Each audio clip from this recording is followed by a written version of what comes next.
जय हिंद दोस्तों।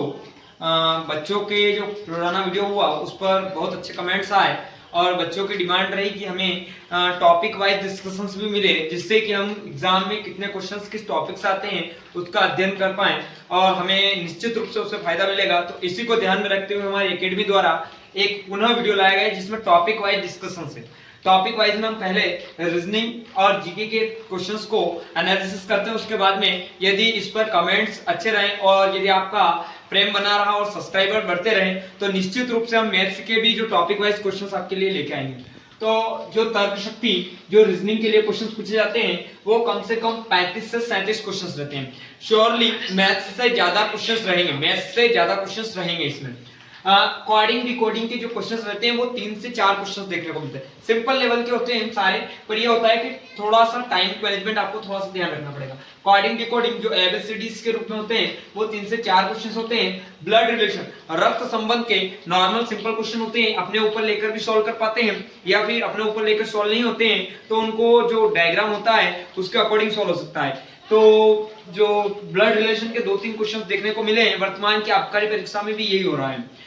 दिशा जो ज्ञान है डायरेक्शन होते हैं उसके भी 2 से 3 क्वेश्चन। जो श्रृंखला सीरीज होती है, सीरीज एबीसीडी में हो सकती है, गिनती में भी हो सकती है, टेबल्स में भी हो सकती है, वो 3 से 4 क्वेश्चंस देखने को मिल सकते हैं आपको।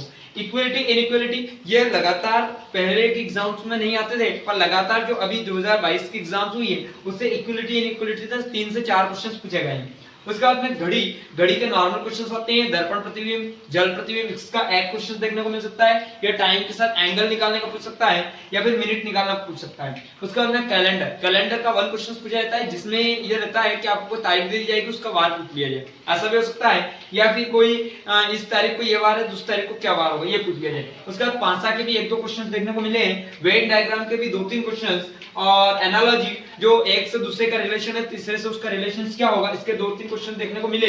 गणना यानी एक ट्रायंगल दे दिया जाएगा, स्क्वायर दे दिया जाएगा, उसके अंदर कितने ट्रायंगल है कितने स्क्वायर, इसको देखने के 1 से 2 क्वेश्चंस मिलते हैं। सिलोजिज्म सिलोजिज्म ये होते हैं कुछ और कोई नहीं वाले, ये से आपको 3 से 4 क्वेश्चंस देखने को मिलेंगे। तो या वाली कंडीशंस के क्वेश्चंस भी आने लग गए। गणितीय संक्रिया जो मैथमेटिकल ऑपरेशंस के थ्रू होते हैं वो 2 से 3 क्वेश्चन। मैथमेटिक्स आपको अच्छी आती है और ये ऑपरेशंस लगाना आते हैं तो आप इसको आसानी से कर पाएंगे। उसके साथ ही हम आज जीके का भी देख लेते हैं, क्योंकि देखिए ध्यान से जीके का जो एनालिसिस है वो बहुत ध्यान से करना चाहिए, क्योंकि किस टॉपिक से कितना क्वेश्चंस आते हैं। तो आपको सबसे पहले स्टैटिक जीके ध्यान रखना चाहिए, जिससे 3 से 4 क्वेश्चंस भी देखने को मिल सकते हैं, पर 2 से 3 मिनिमम मान के चले आप। 2 से 3 सीधे स्टैटिक पूछे ले जाएगा। जो विविध होती है लूसेंट की जो पीछे वाले पार्ट में आपको विविध मिलेगी, वहां से क्वेश्चंस देखने को मिल सकते हैं। उसके बाद में जो एमपी जीके के 3 से 4 क्वेश्चंस देखने को मिलेंगे। एमपी की एग्जाम इसलिए, और बायो साइंस में विशेषकर बायो को फोकस किया जाता है। जो बायोलॉजी के 3 से 4 क्वेश्चंस देखने को मिलते हैं जो 10th लेवल की रहती है बना